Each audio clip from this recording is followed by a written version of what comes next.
People are stupid. Live to tape.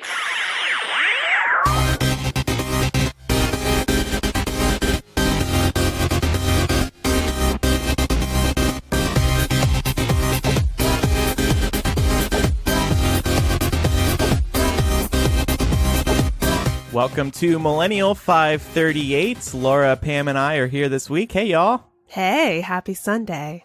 Hello. Happy Sunday.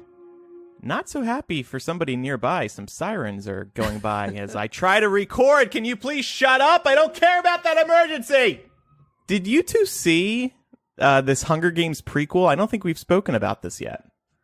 Yeah, I saw it because you told me about it.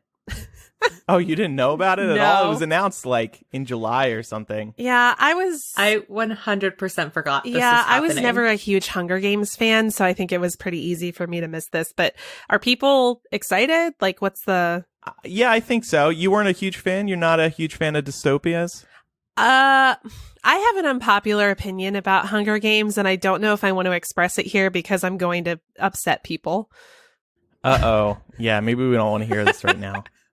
So the book is called The Ballad of Songbirds and Snakes. Some people are saying it reminds them of A Song of Ice and Fire, the Game of Thrones title. And it's going to be out May 2020. This is by Suzanne Collins. It takes place around the 10th Hunger Games, and the cover was also revealed. A lot of people are actually very excited for this, and Lionsgate has already said, yeah, we're working on a movie. Get ready. Of course they are. It's also not clear if this is going to be a trilogy or what. I don't know if this is just going to be one book. But Pam, how do you feel about this? Because you were a big Hunger Games fan, right? Yeah, I really enjoyed the Hunger Games. I think that, like you guys said, it's not surprising that Lionsgate is already all over this in terms of turning it into an adaptation. And I think that enough time has passed that we've all kind of forgotten how fatiguing it was to wait for the second part of Mockingjay, which we did not need. But the books were always pretty enjoyable, in my opinion. And I think that this is supposed to be maybe around the time that Mags won. Is that correct? Is that what we were speculating when this news first broke it was, a few months ago? Mags was in the 11th Hunger Games. This one's going to take place during the 10th. So maybe we'll get a bit of her, but it might not follow her. Interesting. Yeah. And Suzanne Collins said, I wanted to explore the state of nature, who we are, and what we perceive is required for our survival. The Reconstruction period, 10 years after the war, commonly referred to as the Dark Days, as the country of Panem struggles back to its feet, provides fertile ground for characters to grapple with these questions and thereby define their views of humanity. Yeah. Laura, briefly, what is your problem with the Hunger Games? I don't want to be that person who shits on something that other people like. So Is it just the subject matter? no, the subject matter I don't mind. I guess I just personally felt like it was overhyped. That's all. I just don't like it. I'm sorry. No, it's fine. Not everybody loved it. And the thing now, so Divergent came along after the Hunger Games. It was another dystopian series. And people were like, well, I feel like we're living through one, so we don't need to read about dystopias. And now dystopias are basically dead in the YA industry. Like, nobody cares about them anymore. And if another one came along, it would just sputter out. Nobody wants to read that depressing stuff. I mean, we have Handmaid's Tale. Yeah, true. But I've heard And that is very on the nose. And it's still a dystopian novel. I've heard the latest season isn't very good. But she's got the book coming out. The sequel. Also, She does. I always feel the need to challenge this perspective of like, I feel like we're living in a dystopia, so I don't want to read about one. It's not always like art and literature's job to make you feel good about yourself.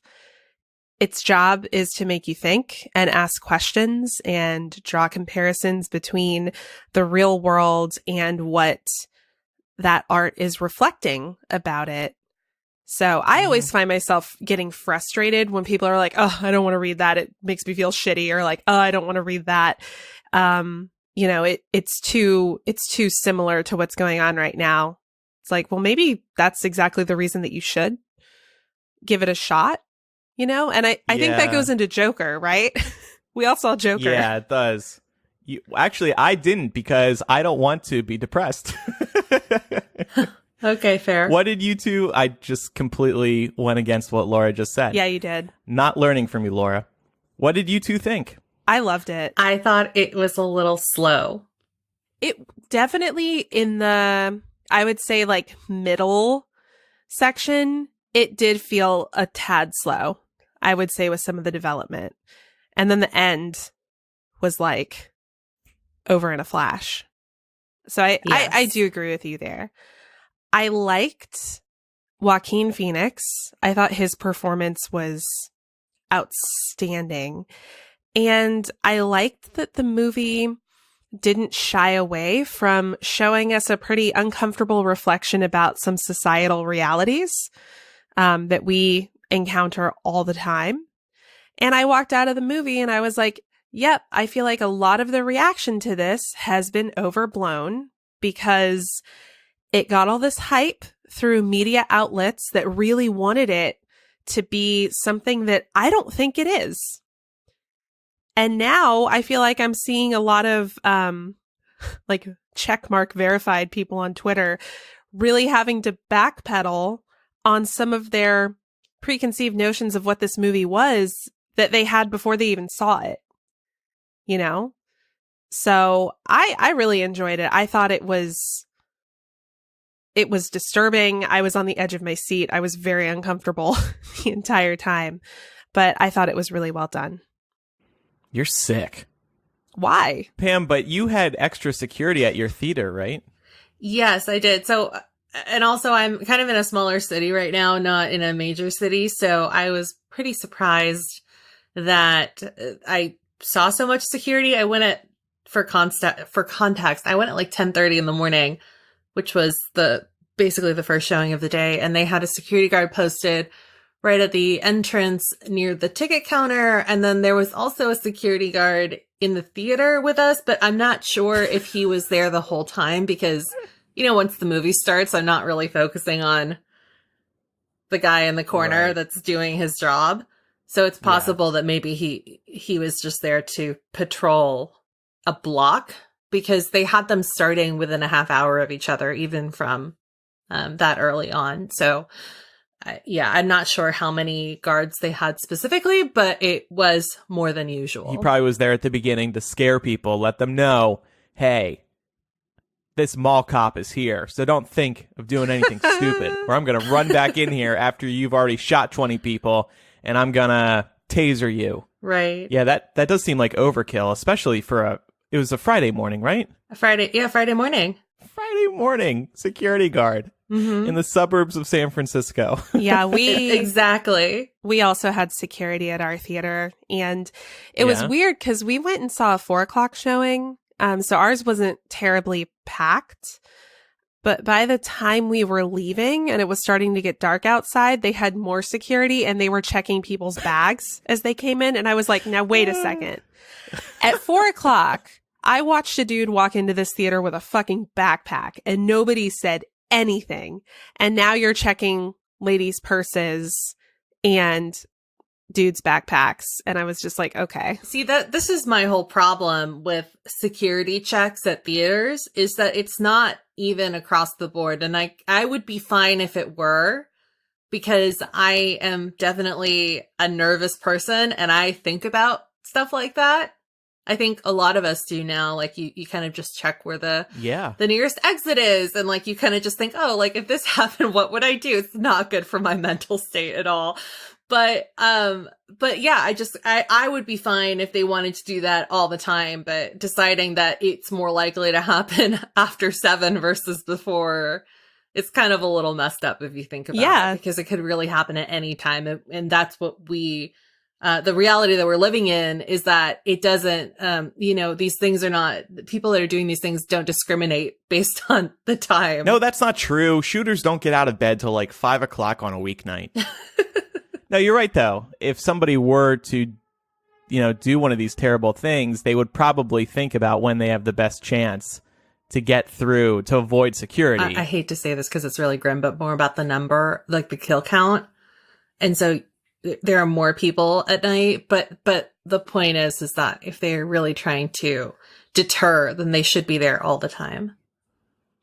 Consistency. It's funny, like the movie theaters, I don't know if they do this anymore, but they always say, identify the exits before the movie starts, right? And that used to be in case of a fire, but now we're thinking about that in case of a shooting. I'm not scared about a fire breaking out. Right.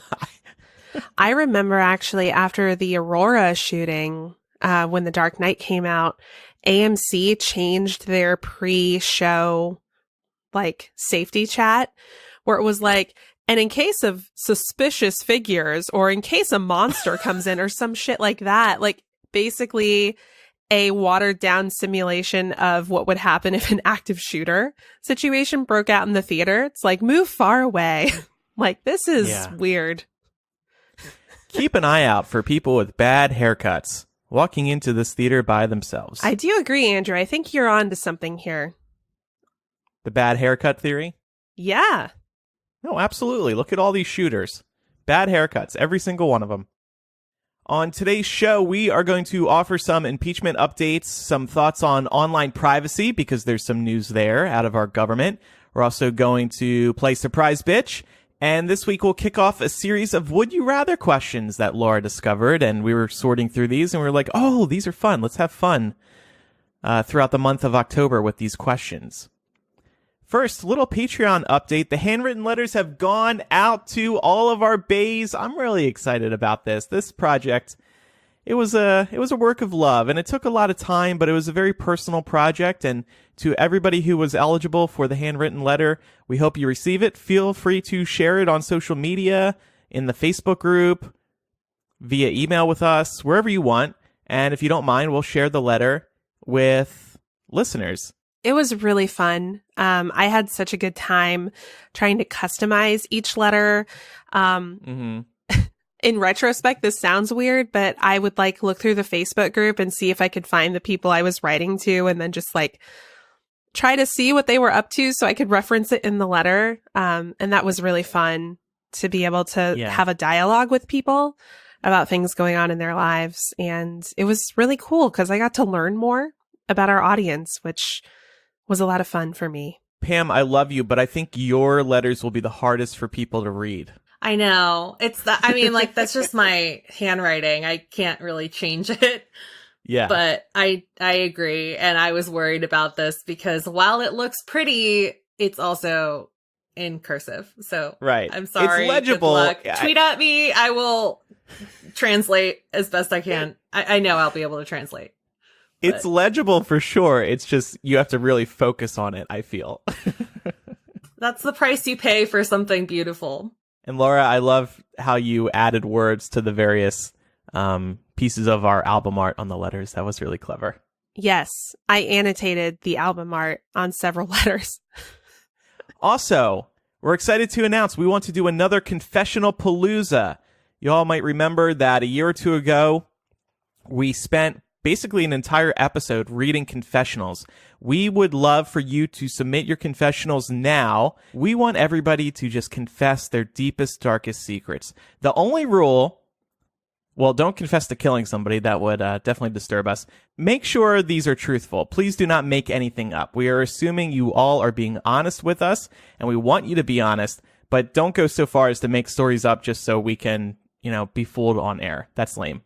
So head over to millennialshow.com. You can use the confessional form right there at the top of the website, and your confessional will be submitted anonymously. We won't have your IP address. We won't have your name, your email, unless you share it with us.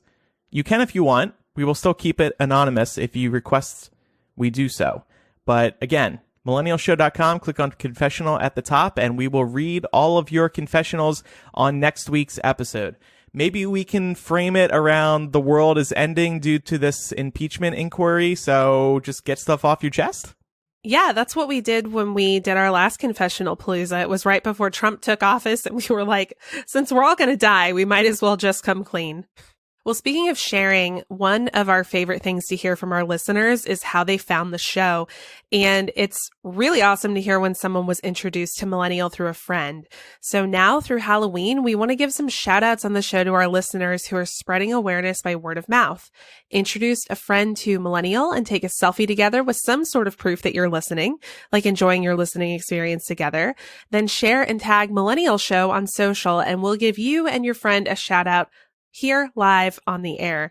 And if you're a patron, we'll also give you a month of free Patreon access. Whoop, whoop. So tell your friends, tell everyone. This week's episode is brought to you by Honey.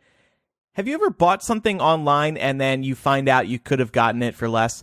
It's worse than the Joker disturbing the shit out of you. Not to mention, once that happens, you feel like you could be overpaying every time you shop. It's kind of scary. Luckily, we all use Honey here on the show. It's the free browser extension that saves you time and money when shopping online. Honey scans the internet for coupon codes and other discounts. Then, like magic, it automatically applies the one with the biggest savings to your cart at checkout. It's truly that easy.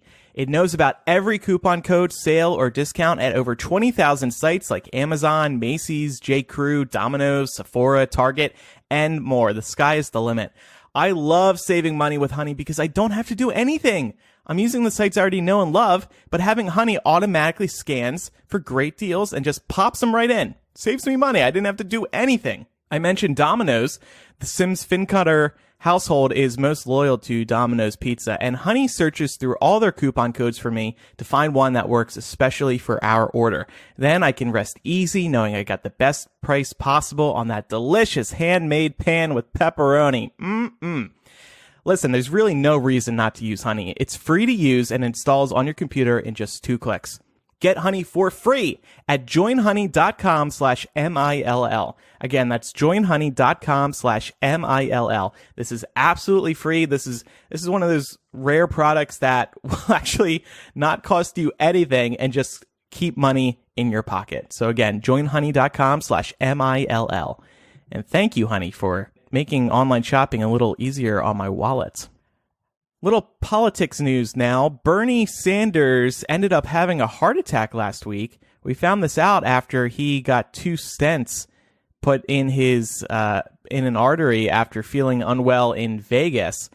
I'm wondering if we think he should step down. I already felt like he should step down independent of this. Ouch. This health.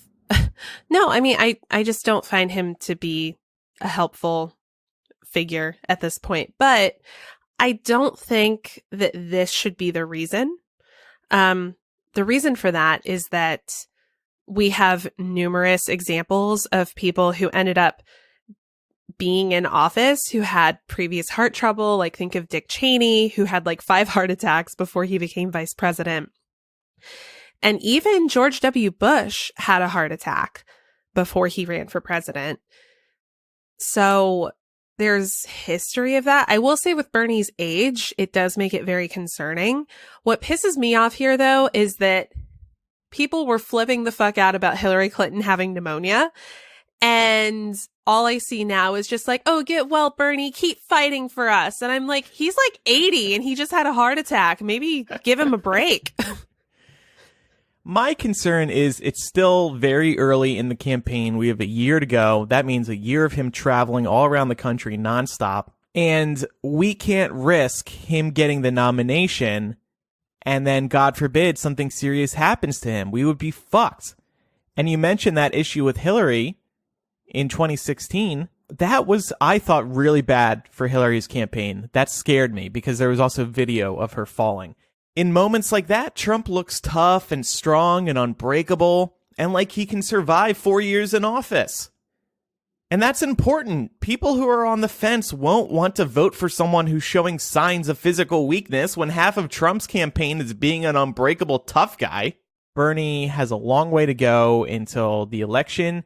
And what if something else happens when he's made it further down this campaign road? Hypothetically, what does happen if, you know, say a nominee falls ill and can then no longer rally for votes? You mean like after they've gotten the party nomination. Yeah, like say it's down to Bernie and Trump, right? Those are two realistic choices. It would be up to the party at that point to nominate somebody else. My guess is they would probably go with whoever the VP nominee was. Yeah. But I believe they're free to go back to the drawing board, as it were. So it's out of the hands of the people then. Yeah. Interesting. And I mean, technically, historically, not party nominations weren't in the hands of the people. Up until very recently, party nominations were decided behind closed doors. And we only got things like caucuses and primaries in like, I want to say the 60s. It's really not been that long that we've been doing it that way. So theoretically, if the Democratic or Republican parties wanted to, they could do that. People wouldn't like it, and it would probably cause a schism, but they could do it. Bernie is currently resting at his home in Vermont, and we don't know yet when he's going to return to the campaign trail, but they have said he will be at the debate on October 15th. So we'll see if he starts campaigning before then, or he's going to rest for a while longer. But yeah, it's not just around the corner. Yeah, it's I only hope about he a week doesn't away. outdo himself. That's scary. Yeah. Yeah, and look, no matter what age you are, traveling all over the country nonstop is exhausting. I don't know about you two, but when I take a single trip somewhere else, I'm exhausted at the end of the day. I cannot imagine being one of these candidates running around multiple cities in a single day. It sounds absolutely exhausting. Yeah, I agree. Even when I'm just like traveling for work and I might be going to one or two different cities, I come home and I'm just like, I can't see anybody. I just want to lay in my bed and recharge. Well, speaking of something we can't sleep off, I wanted to provide an impeachment update because, as we know, this impeachment inquiry is moving really quickly. So it feels like from one week to the next, about 10 different things happen. And we just want to make sure that we're keeping track of it here, but we don't want to like dwell on it too much either because it's exhausting and we don't want to have heart attacks either. So just to give you a quick rundown, the White House was subpoenaed on Friday for a number of items related to Trump's July 25th call to President Zelensky of Ukraine, as well as the administration holding up foreign aid to Ukraine and Rudy Giuliani's role in pressuring Ukraine to investigate Joe and Hunter Biden. Mike Pence may also be the subject of a subpoena if he does not provide documents requested by October 15th.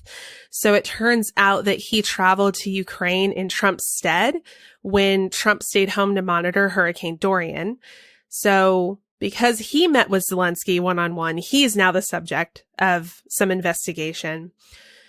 Trump and the White House are also being unhelpful when it comes to handing over the requested documents. What? Saying that they're not going to supply them until the House votes to formally open an impeachment inquiry. And they have enough votes. So what are they waiting for, really? Yeah, I mean, I get it. I get that they want to have all their ducks in a row, but it is a good question. This was the thing that had me just like, what the fucking all over the place. So What the fucking all over the place? Secretary of State Pompeo missed a subpoena deadline on Friday. This is like the hallmark of this administration. They think subpoenas are optional. Yeah, really awful. Yeah. So he, at first, was being really cagey about whether or not he was on that July 25th call with President Zelensky. Well, reporting came out last Monday saying that he was and having evidence to substantiate that. Then in a number of interviews where he was asked about it, he just deflected until finally on Wednesday he couldn't anymore. And he admitted that, yes, he was on the call. So the House Oversight, Foreign Affairs, and Intelligence Committees have been trying to get Pompeo to comply with a request for documentation about that phone call since September 9th.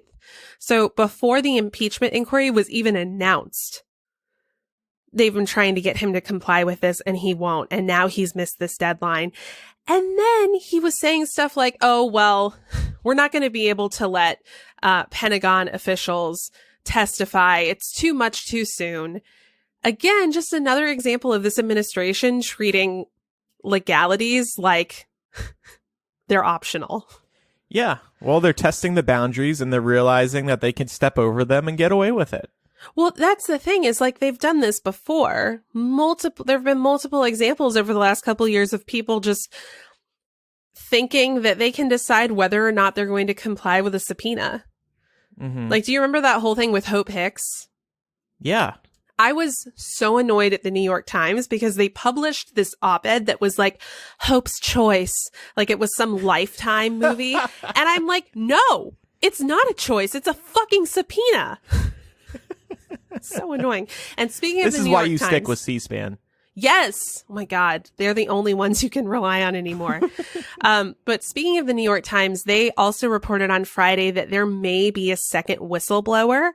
So this person has more direct knowledge of the president's activities when it comes to Ukraine. And it's sounding like this person's direct knowledge was what the first whistleblower complaint was about.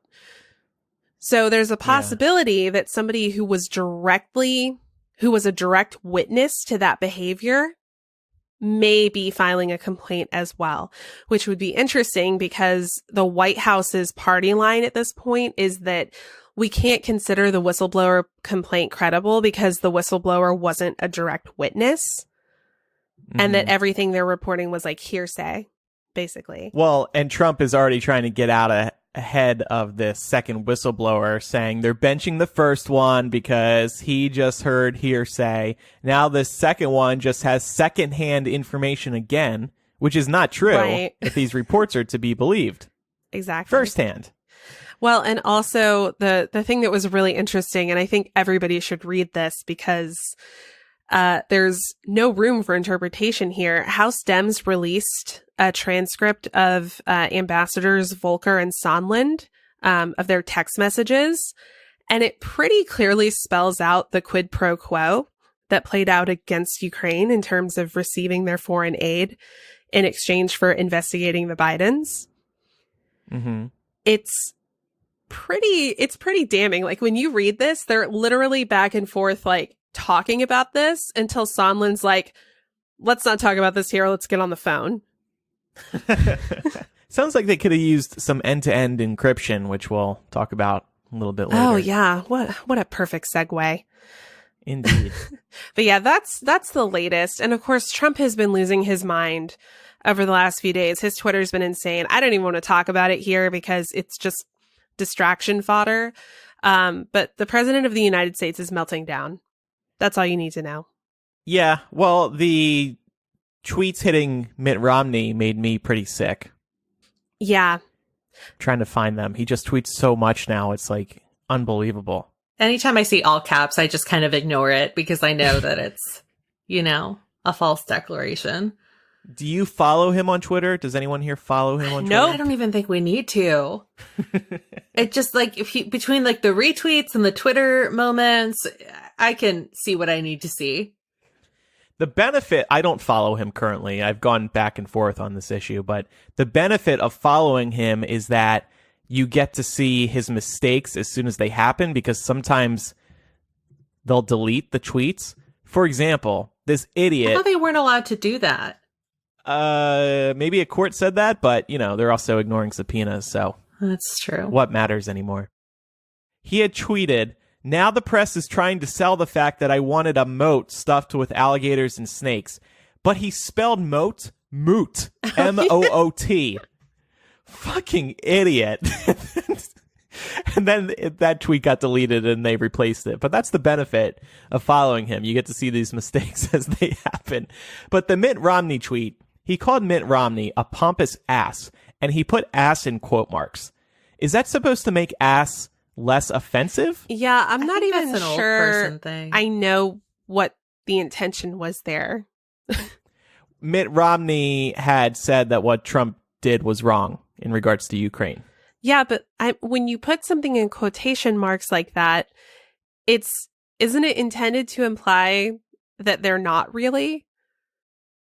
Like Today, yeah, but I think that's an old person thing because my I'm serious because my best friend, her grandfather sadly passed away, and so we were looking through a stack of papers because you're trying to find old cards that he had written her, and he had signed all of them "Love Grandpa," but Grandpa was in quotation marks, and we were laughing over that because we were like, "Oh, is he not really your grandpa?" Because it's like, quote, grandpa. And she's like, I don't know. She goes, sometimes love is also in quotation. She goes, I don't know why he does that, but he's always done that. And I just found it so funny.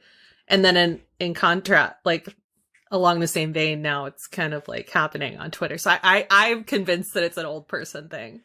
I think you're right. I think Trump also tries to cover his bases by putting it in quotes. He might be able to say later, oh, I didn't really mean ass. I meant like a different version of ass. Like a donkey? I don't know. Like a donkey.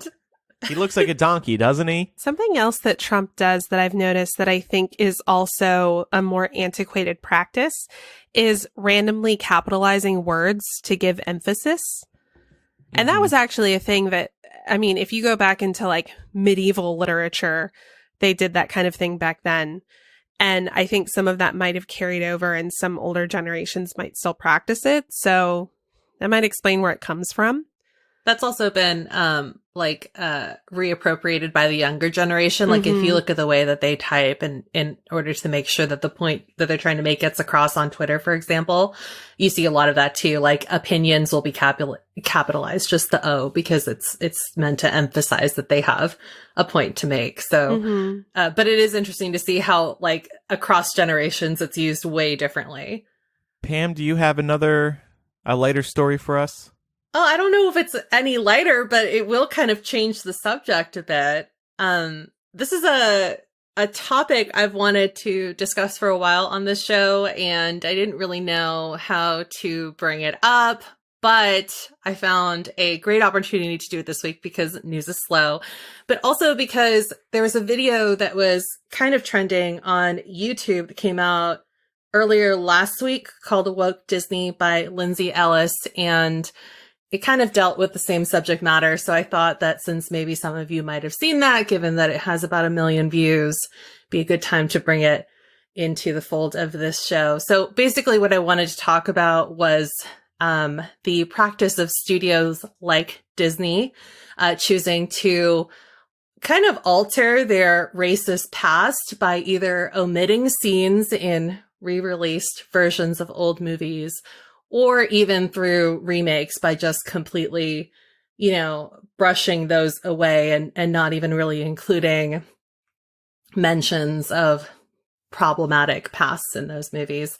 And I wanted to actually bring this up, like I said earlier, because back in April, it was announced that while Disney Plus is launching next month and is going to feature almost every Disney title under the sun that you can think of, one movie that is not going to be on the platform is Song of the South, which some of you might not even be familiar with. But if you've been to Disneyland or Disney World, you'll definitely be familiar with Splash Mountain, which is actually inspired by the animated sequences in Song of the South. And the reason that Song of the South has actually never been released in any video format by Disney in the United States is because it's super racist in its portrayal of African Americans. And it takes place in the Reconstruction era. And there's a lot of, very caricature descriptions of basically every African American in this movie. And they've never released it for that reason. And Iger, who is the CEO of Disney, Bob Iger, he's always said that it's because, quote, it wouldn't necessarily sit right or feel right with a number of people today. And it wouldn't be in the best interest of Disney shareholders to bring it back, even though there would be some financial gain. But they have re-released the movie in theaters. And most recently, they actually did so in 1986 to coincide with the film's 40th anniversary and also to promote the opening of Splash Mountain at both parks. So it's just such a funny situation. And there's been other instances. Disney's like no stranger to kind of trying to brush under the rug the way that they used to portray people of color in their movies. Dumbo is another really good recent example of this. In the remake, there's no mention or word of any of the racist scenes that were found in the animated version of the film. And again, when you watch this movie on Disney Plus, you actually won't even see scenes featuring the character of Jim Crow, who is an actual crow they decided to name Jim when this movie came out in the 1940s. Because, you know, that's super racist too. It's just a blatant reference to the caricature that was found in the minstrel shows and in blackface entertainment.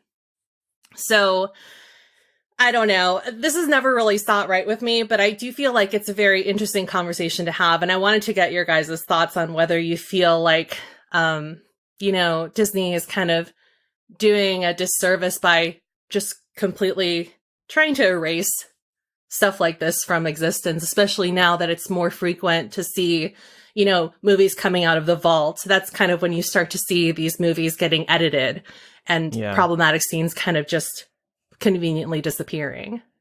No, it's the right decision, but I think they should still be accessible somewhere. Can they have like an offensive area of Disney Plus just to keep it there for, you know, old time's sake? I think from a historical perspective, it's important for Song of the South and Dumbo in its original form to exist so you understand where we were at the time as a society.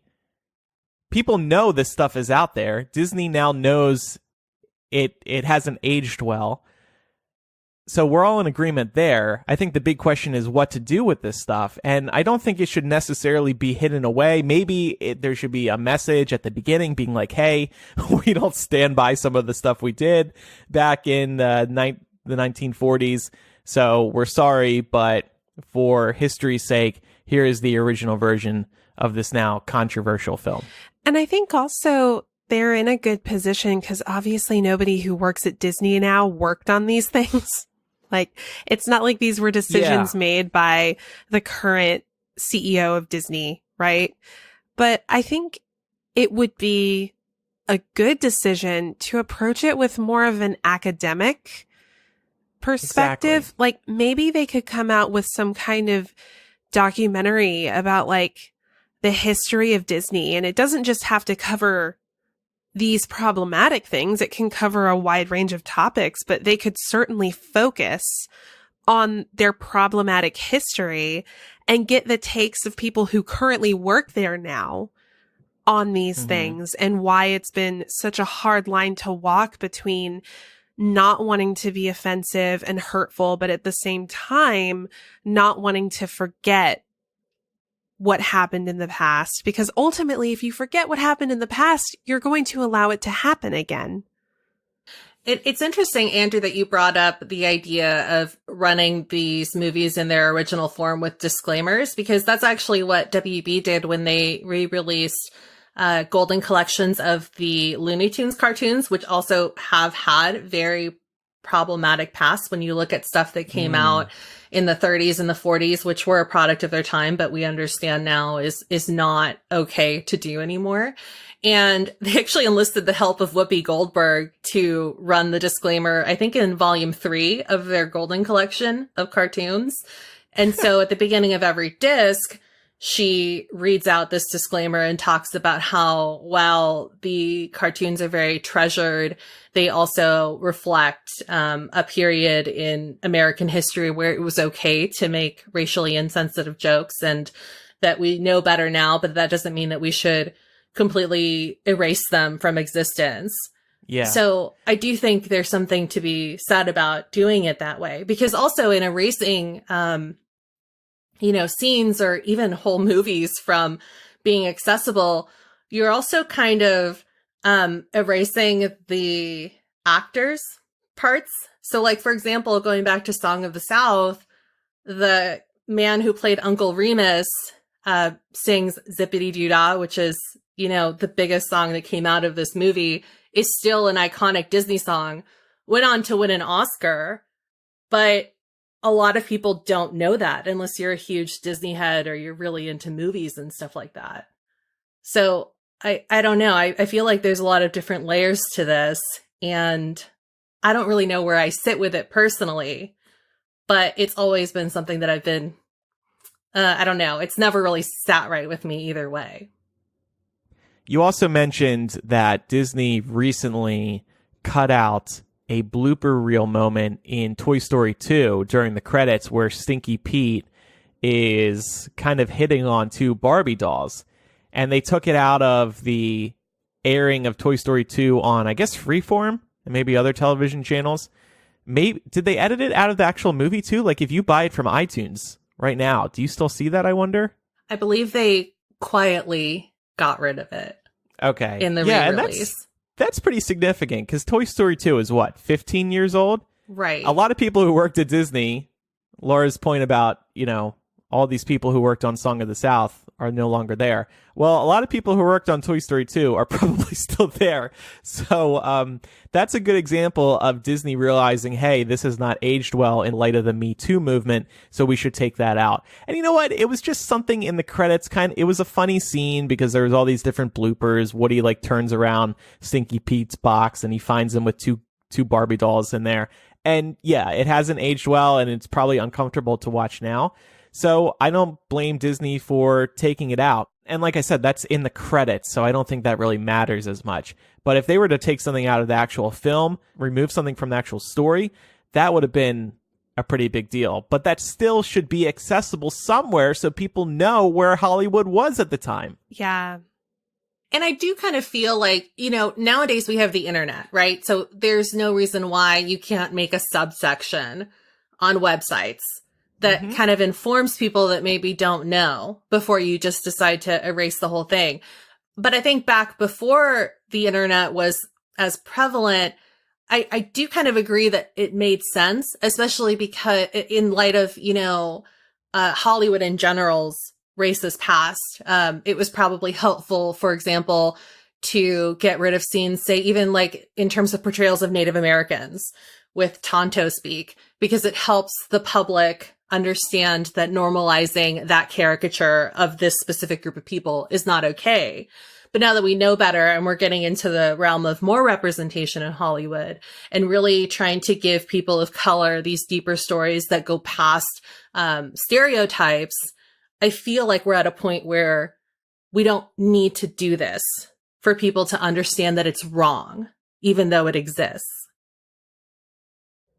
Yeah, it's funny. This whole conversation reminds me of when I was a kid, I had a Disney sing-along tape, and it was basically just footage of all the theme park rides set to sing-along songs with the lyrics on the screen. And they had Zippity Doo Dah as one of the songs, and this was in the mid-90s. Mm-hmm. So a few years after, I guess their most recent commemorative re-release in theaters, after which they decided, maybe we shouldn't do this anymore. But it was like, well, since we're not showing footage from the actual movie, it's okay, I guess. Well, yeah, because the Splash Mountain ride still has the Zippity Doo Dah song at the end. And it's a fun moment. You're like, yay, we just went down the mountain. Now we're wet and singing Zippity Doo Dah from a racist movie. Hooray! And all those characters too, the whole movie centers around Uncle Remus's stories. That's the guy's the name of the main character. And he talks about Brer Rabbit. So all of that stuff in the ride definitely exists in Song of the South. It's just completely taken out of context for us, even though if you go to the parks, it's still there. It's just kind of like nobody bothers to, look into why it happens that way. You don't really question too much when you're on vacation. I'd rather see Disney just be transparent here and use it as a teaching moment, rather than try to hide it away and pretend it didn't happen. Mm-hmm. But I'll be interested now that, this story about Disney Plus omitting, completely just not putting Song of the South on its platform, but also deciding to release an altered version of Dumbo, it has me kind of wondering what else they're going to alter in old Disney movies. Because the other example of a scene that's very inherently racist from an old Disney movie is the whole what makes the Red Man Red sequence in Peter Pan. So I will be kind of interested as I go through kind of Disney's back catalog on the platform next month to see what else they decide to keep in versus what they decide to take out. Yeah. Because it's like, how do you weigh what's more racist than what isn't? You know, how do you weigh that out? I'm also curious about the Siamese cats from Lady and the Tramp. That's a good one too. And just thinking about how the live action movie is coming, I'm like, what are they going to do there? Exactly. Like, I'm not saying that like the live action Dumbo should have had minstrel like crows. No, of course not. But I do kind of feel that, you know, a lot of these remakes present a very convenient opportunity for Disney to introduce a new generation of kids to an old movie while also kind of conveniently sweeping under the rug the way they chose to portray certain people. Yeah. Time now for a word from our second sponsor of the week, Away. If you're looking to get out of town before you spend the rest of your life addicted to Disney Plus, may I recommend my favorite luggage company? Away is one of those sponsors who I was using long before they sponsored us. I've been a fan for a long time. Away creates thoughtful products designed to change how you see the world. They started with the Away suitcase, which has a lightweight and durable shell that's made to last for a lifetime of travel. It's got USB ports built in for on-the-go charging. It has 360-degree spinner wheels. It's got compression pads to help you pack more. And everything they make comes with a 100-day trial. Those features are all the reasons why I love my Away suitcase. The compression straps are a game changer for overpackers, meaning everyone. And between its lightweight and its set of four wheels, it's a breeze to push beside you.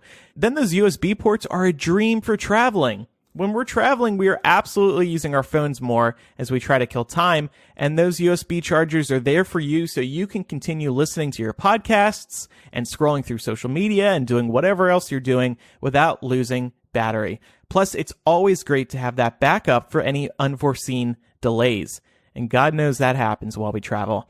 And no matter how much you travel, you can rest easy knowing that Away has your back. In addition to that 100-day trial, if any part of your suitcase breaks, Away's customer service team will arrange to have it fixed or replaced ASAP. So they have got you covered. That means you buy one Away suitcase and you're good for life. Oh, I just love that. This is a wise purchase. For $20 off a suitcase, visit awaytravel.com/MILL and use promo code MILL at checkout. Again, for $20 off a suitcase, visit awaytravel.com/MILL and use promo code MILL during checkout. You're going to love your Away suitcase. I know I do. I feel great walking around with that. And I mentioned Away has your back. I mean, they literally have your back because those 4 360-degree spinner wheels let your suitcase move smoothly through the airport. You're not dragging it behind you. And so your back will not be aching as you're pulling it. I have a bad back, so that's important to me. So let's talk about one more story today. This concerns the Justice Department. They have renewed their fight for access to encrypted communications, arguing that it is a vital crime-fighting tool, even as tech companies and advocates have countered that it will threaten individual privacy. Attorney General Bill Barr took aim at Facebook's plan to make WhatsApp and its other messaging services more secure, pressing Mark Zuckerberg to create a loophole to that goal of full encryption. The Justice Department said that investigators need lawful access to encrypted communications to fight terrorism, organized crime, and child pornography. We had actually spoken about Facebook earlier this year wanting to create a more private environment, because that's what people want these days. Facebook used to be about sharing publicly. Oh, share everything with your friends, open world, open communication. You want everybody to know everything. But that's changed now. People just want those one-on-one conversations or those small group conversations, and they want their information locked down. So one step here would be to offer end-to-end encryption. This means when I send a message to Laura through, let's say, WhatsApp, the message gets coded into a code that only Laura's account can unlock. So when I send that message, Bill Barr can't intercept that message and read what I just told her. It's too bad for him because I know he really wants to see your dick pics. Exactly.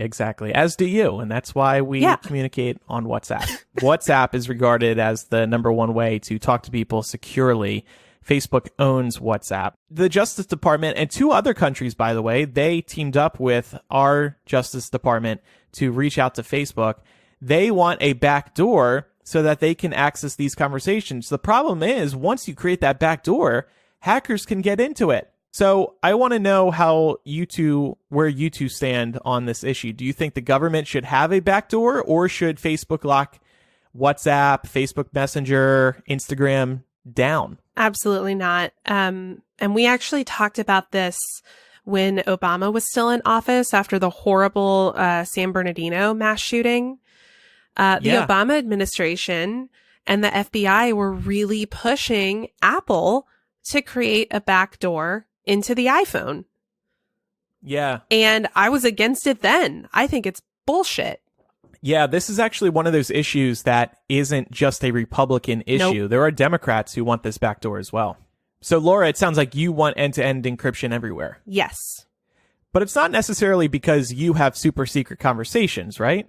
No, of course not. It's just because I think we all have basic rights to privacy. And I don't really want there to be a backdoor that nefarious parties can exploit, right? Like, do I necessarily think that I have anything in my communications that the government would be interested in? No. I mostly send like stupid cat memes to my boyfriend. Like, there's nothing that interesting there. But once that backdoor is open, it's a Pandora's box. And anybody who's skilled enough can exploit that. And that puts my data at risk. And it puts everyone's data at risk. So I'm very against opening that Pandora's box. I agree with Laura. And the other reason why is also because, like, where does it end? You know, if we give up our privacy for this one thing, who's to say, you know, it's already just so bad. And I don't know. I understand what they're trying to do, but I also just kind of feel like it's not right. I mean, they already have access to so much, the government. We give access and give up our information to so much whenever we even sign up for different apps. So I just don't think that it's necessary. Yeah. But the thing is that, you know, Facebook has also been riddled in controversy surrounding parts of our data that they conveniently give up to third parties. So I don't know if I necessarily trust Facebook to have their users' best interests at heart either. Yeah. So I think we're all just kind of a little bit fucked, honestly. I'm going to give them the benefit of the doubt because they have lost a lot of trust, and I think they want to rebuild that trust, and this would be an excellent way to do that. Offering people a truly secure place to have a conversation with friends and family. Making it not private wouldn't benefit Facebook in any way. So I want to draw our attention to a really famous Benjamin Franklin quote in which he said, "Those who would give up essential liberty to purchase a little temporary safety deserve neither liberty nor safety." And that's how I feel about this. This perfectly encapsulates my feelings about the government having backdoors into our phones, our social media. I don't think that whatever overall benefit they might get from that would outweigh the total cost of losing our right to privacy. My feeling on this is very simple. If we have the right to have private conversations in our own home, then we have the right to have private conversations through our phones.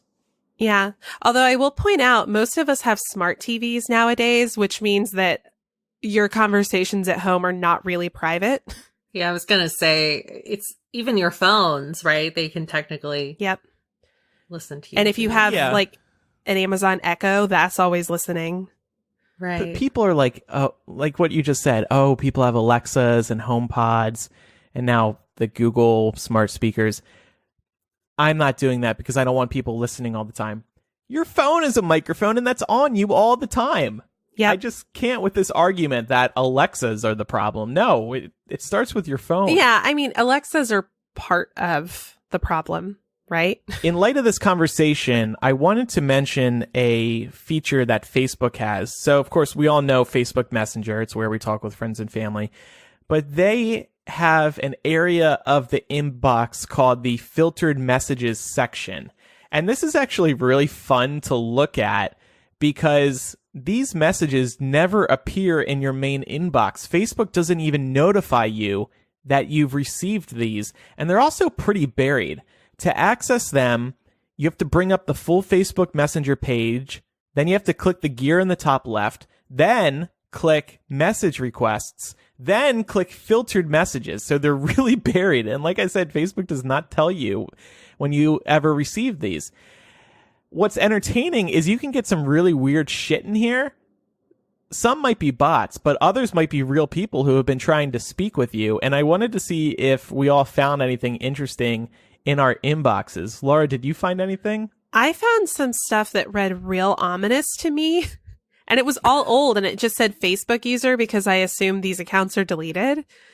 One that I got said, goodbye party this Saturday starting at 2 p.m. Drinks will be provided, but feel free to bring what you want. Goodbye party for what? Is this like an end of the Your world? life. Yeah, I know. It's like, are you going to murder me? Got another one that said, ladies, gentlemen, start your syllable counting. Yes, the time has come. What? And finally, I love you, Laura. I love your show. I read that and I was just like... Was it a creepy looking man? No, well, the account's deleted, so I have no idea who it was. Pam, did you see anything interesting? Yeah, the first message I opened was, I guess, some guy's dick, unless he, Googled another one. So that was kind of jarring at 1:00 in the morning. And then a Facebook user said, Pamela, you might be related to my son, because I guess she's been messaging everybody with the same last name. So that was kind of weird. And then there were a bunch of random Facebook users, I don't know who they were, that just said, hi, how are you? So I think my creepiest one is somebody who saw me on a dating app and then stalked me on social media. Ew. This was from somebody named Felix in April 2017. Hello, handsome. I just saw you on Tinder in Atlanta and wanted to let you know that you, and by the way, just the letter U, have an adorable smile, smiley, smiley. Would be happy to meet you, Prince Charming. How do you find somebody on Facebook after seeing them on Tinder? I didn't really think that was possible, especially because I don't live in Atlanta. It's also weird. Well, maybe if he had looked up, because Tinder shows your name, but I don't think it shows your full name. Right. I think it would have been more believable if he had seen you out in LA, if you were living in LA at the time. You know what I mean? Because then he could have just looked up Andrew LA. Anyway, he spent some time to find me on Facebook. That's pretty weird. This one from Tony, December 2015. You're a real a-hole. That's it. That's the message. Oh, Tony has some feels. And then this one, Christian, July 2013. I've never met this person. He messages me out of the blue. Here you're welcoming. Can my best friend and I live with you for a couple days starting on August 22nd and possibly help us find a place in West Hollywood? Whoa. We will be lost Canadians. I'll bring you maple syrup and a moose, stuffed animal. What? Wait. Who told you I was welcoming? Because I'm not. But I also have to apologize because a bunch of listeners showed up in that inbox. Yeah. Including a few who I know still listen to the show. I'm sorry I never saw your messages. Maybe I should reply, but it's been years and I feel like so stupid replying to your messages now. Yeah. So I actually found one from somebody who was like, hey, Laura, I hope you can help me because I've been trying to message Andrew and he never gets back to me. And I was like, because your message is filtered. I'm sorry. I'm so sorry. Facebook is not the best way to reach me. Yeah. If you want to reach out to any of us, the best way is millennialshow@gmail.com. If you write us there, we will get back to you. Or Twitter, honestly. Yep. At least that'll show up right away. But I will say that I do feel like Facebook's filtering process is getting a little bit better. because You think so? yeah, especially like for example, like just with millennial listeners, if you're in the millennial Facebook group, I have noticed that even if like we're not direct Facebook friends, it'll still show up in my normal inbox, or I'll get a push notification like so and so's trying to send you a message. So Okay. So yeah, they're I think that improving. as long as you have some kind of commonality, they'll push it over into your regular inbox. Yeah. So check your filtered messages, y'all. You might find some entertaining stuff in there. And sorry if you run into a dick pic. Yeah. Don't send those. That's like not cool in 2019 unless, people ask. Right. Right. All right, y'all. Well, I have been thinking over the last few days about would you rather situations that might put us all on the spot on air. So I thought we could dive into this today. And I have a question for everybody. Would you rather completely forget past memories and only be able to make new memories, or hold on to your past memories and not be able to make any new ones? I would rather completely forget past memories. Really? Why is that? Like, just start a new chapter in life. Reboot, so to speak. But that would mean that if you did this, theoretically, you'd forget everything. You'd wake up tomorrow morning in bed next to Pat and be like, who the fuck are you? Who the are fuck? you? Well, yeah, that would be sad. And y'all would probably think that I'm suffering from dementia. Yeah. But, well, I guess how much would I mean, I'd still be a functioning human being, right? So I'd know how to drive a car and stuff. So I guess I would just be like, well, I don't know what I'm doing here in Chicago, so bye. And you wouldn't know that you own your property. Like, I don't know. I actually, for this reason, I feel the opposite way. I would rather hold on to all of my past memories and not be able to retain the new ones. But then your life is over. Is it? Yeah. I mean, it doesn't mean... No, every day just feels like a new opportunity. Yeah, it's like that 50 First Dates movie. Eh. I'm with Laura, honestly, on this one. But I also just kind of feel like it would be less jarring to wake up every day and still have memories of your past. Yeah. I think I would be terrified if I just like woke up every day and I didn't know like where I came from, who I was. Yeah. And I mean, I suppose you'd know who you were because there'd be a cutoff, right? So like if this happened and you woke up tomorrow, your memories would start from 0 at that point. So yeah, like, but that first day, that would be trippy. Right? And then just like going throughout your life, not knowing why you react a certain way to certain things, or like who certain people are. Or you'd people make are. the same mistakes again. Yeah. Or like, can you imagine your family, how it would feel for them if you're like, I don't know who you are? That'd be really sad. It would be. I feel like I choose this because I feel like holding on to my past memories is the least sad. Same. But then, like, if I go and hang out with you, Laura, and we have a great time, you won't remember it. Yeah, but we've hung out before and had great times, so I'd remember that. Yeah. We pretended to fly to Lexington, where all the gays Yeah. travel. Oh my God. In my head, we would still be 19 years old. Making dumb Well, I guess choices. that's nice. Forever young. That's cool. I want to be forever young. That's obviously a very hard question, but I just love this idea of starting new. I love these books where people just reboot their lives, these memoirs, kind of like Wild by Cheryl Strayed, where she just kind of like, she goes on the Pacific Crest Trail and hikes the whole thing because she's looking for something new and she's looking to take a break from her life after a bunch of hardships. And I think that's really admirable. Yeah. I feel like I can see why this appeals to you because you are somebody who does like to reboot.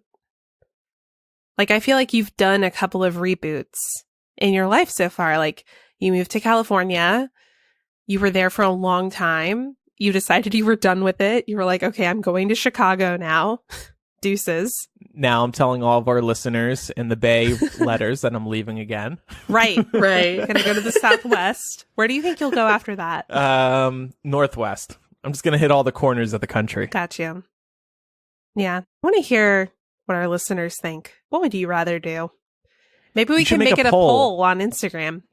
There you go. Yeah, it's a great idea. All right, and we're going to continue doing those Would You Rather questions in the weeks ahead? Yes, definitely. There are some disturbing ones. Like there's one to give you a little preview that's like, would you rather cheat on your significant other or be cheated on by your significant other?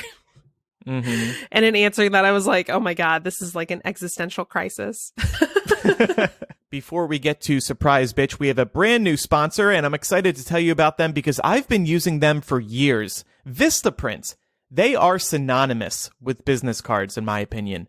You know I run a business full-time, and then I have a couple of side hustles, and when you do these types of things, you need a printing company who you can depend on to print great business cards. I always turn to Vistaprint because they offer excellent online tools to help create whatever you need for your business.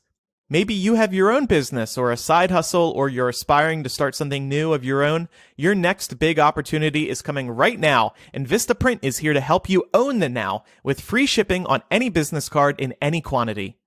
Choose whatever style, finish, shape, or paper you like and get free shipping. And because you can pick the colors, fonts, designs, and images, it means you can create something as unique and compelling as your business. I recently created business cards for Hypable Impact. That's my podcast consulting business. It took maybe 15 minutes and it was quick and fun, and I created some great cards. If you're ready to get started on your own business card, it's easy. Just plug your information and logo into hundreds of fresh designs tailored to your type of company, or upload your own original layout. Then pick the paper stock, style, and quantity that's right for you. You can even upgrade to a unique touch like rounded corners. I did that. And then order and receive your cards with free economy shipping. As if you needed any more reasons to choose Vistaprint, you can feel good knowing that Vistaprint uses only carefully selected inks and responsibly sourced paper stocks. Your satisfaction is 100% guaranteed, or your money back. They'll make it right. Vistaprint wants you to be able to own the now in any situation, which is why our listeners will get free shipping on all business cards, any style, any quantity. Just go to Vistaprint.com and enter promo code MILL for free shipping on all business cards, any style, any quantity. This is a limited time offer. Own the now at Vistaprint.com, promo code MILL. You support our show when you support our sponsors, so thank you, and have fun making your own business cards. It's time now for Surprise! Surprise, bitch! And today we are going to call Morgan. Hello. Hi, Morgan. Surprise, bitch. It's Millennial. Hi. Oh my gosh. I have been waiting to hear those words for years.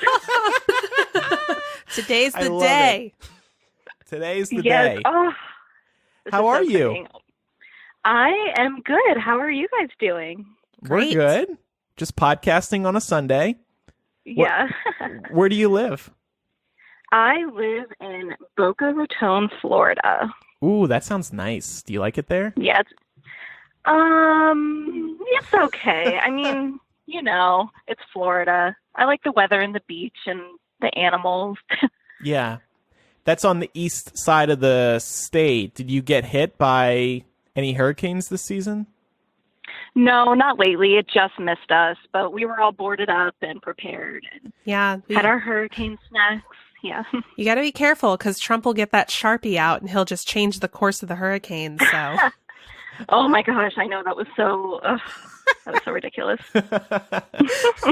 we have a would you rather question for you. Okay. Would you rather completely forget past memories and only be able to make new memories, or hold on to your past memories and not be able to make any new ones? Oh my gosh. I guess completely erase my past memories and make new ones. You I answered think how I so. did. Yeah, you and Andrew are the same person. Why do you say that, Morgan? Okay, so because then all the things that I used to love, I could just keep reliving. Like I could relive them over again. Oh, I don't know. okay. Like I could be very in the moment. Everything could be new to me. Yeah. I answered Yeah. differently. I said I'd just give me that fresh start. I think that'd be super cool. Oh yeah, that too. That would be Mhm. pretty neat. Laura and Pam are kind of sick. They wanna end their lives now by not making any new memories. Yeah. I just think that's so I know, sad. that's- Consider yeah. us sentimental. honestly. Yeah. I mean, I did see the Joker movie, and I think popular opinion is that if I liked that movie, I must be a sick person. So it makes sense. I have not seen that yet, but I've heard all the mixed reviews. Are you going to go, or do you think you'll avoid it? I'll probably go. Okay. Why not? Yeah. Yeah. Another question for you. Are you someone who worries about their online messaging apps being monitored, or... That is a good question. To be honest, I think I've always just assumed that everything I'm doing online is always monitored, ever. And that's probably not the best response. I've just sort of assumed that everything's being read or seen. Yeah. I'm very think you're paranoid. right. Do you use any apps to have like super secret conversations or? Okay, so I'm a psychologist, so I do have an app that's like HIPAA secure for patients and clients. So I think that's what I would worry about. But then the people who have the app can see that. So I don't know. I guess I just sort of assume everything's public. Do you have a particular specialization? So clinical psychology. So I like to see adults and young adults who deal with a lot of anxiety and perfectionism and stress. Oh. And relationship issues. I think I need to come see you. I have a lot I of was just anxiety. going to say that too. I think we all need to come see Morgan. Writing your number know, down, and I I'll need to call see you again myself. after the show. Well, Yeah. good for you. That sounds like important work. Thank you. Thank Yeah. you. We'll Well, let you you- guys are doing such important work. I think I've been listening to you guys for 13 years now. I don't know, a long time. So Well, thank you so much. Yeah. If you've ever tried to message us through Facebook Messenger and we didn't reply, it's probably because it went into our filtered messages section, which we were talking about earlier. So we apologize. I've sent you emails. You guys are Okay. awesome. That's a good way to make sure we notice. Well, thank you for your support. We really appreciate it. It was so nice talking with you. Enjoy the rest of your weekend. Thank you for calling me. Absolutely. Bye. Bye. I'm seriously going to start texting her. I think she's going to be my new therapist after this. Be like, are you on Talkspace? Look, I'll pay you $65 a week. Time now for recommendations. How about you two go first? Because I, honest to God, don't have one. So I recommend checking out the Herman Whole Brain model and taking their assessment if you're interested. What's cool about this is it provides you with a more nuanced view of your communication and style preferences than just the typical, like, are you left-brained or right-brained stuff that you would find quizzes for online. And this is actually like based on data. So there is some validity and reliability to this assessment. I did this recently and a lot of it really added up for me and, helped me to figure out some areas in which I know that I have some work to do in terms of getting more comfortable branching out into other, communication styles and things like that. So definitely recommend that. I wanted to recommend Trader Joe's if you're a big pumpkin spice fan, because it's almost overwhelming how much pumpkin spice flavored stuff that they're stocked up with right now for fall. But specifically, I really love the Pumpkin O's cereal. That's like my favorite. It's like Cheerios, but pumpkin. Yes, but pumpkin. I want to recommend Pete Buttigieg's Shortest Way Home. It's his memoir released earlier this year. It's about his story becoming mayor of South Bend, Indiana, and also how the town has recovered from an economic standpoint. It's been a really good read so far. We've spoken previously about how Pete is a very well-spoken guy, very smart guy, and that really shines through in this book. He is actually a beautiful writer, and that was a pleasant surprise. So check it out. It's called The Shortest Way Home. I want to read it before he drops out of the race, which might unfortunately be inevitable at some point. So I want to read it while he's still relevant in this race. If you would like to get in touch with us, we would love to hear from you. Write to millennialshow@gmail.com or use the contact form on millennialshow.com.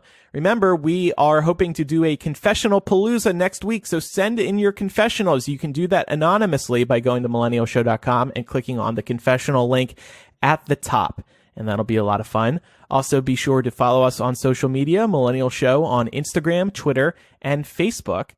What are we doing on After Dark today? Well, we have a personal update from you. that I'm really excited about, something that is not able to be on the main show, so it's going behind the paywall. And then we're going to be talking about the evolution of literature and what we used to like as a culture that is maybe out of date now or not in touch with where we are culturally, what that evolution looks like, and whether or not we agree with it. Patrons can also listen to us record live every week. You'll also be eligible for Surprise Bitch. You will also be able to access The Landy Show, which is a bonus show that Laura and I record once a month for about 45 minutes. You also get access to Hashing It Out, our planning docs, our exclusive Discord group, and you have the chance to co-host Millennial. All the details about what benefits are at what pledge level are available at patreon.com/millennial. And thank you to everybody who supports us. We really appreciate it. We truly could not do this without you. Thanks everybody for listening. I'm Andrew. I'm Laura. And I'm Pamela. Goodbye. See ya.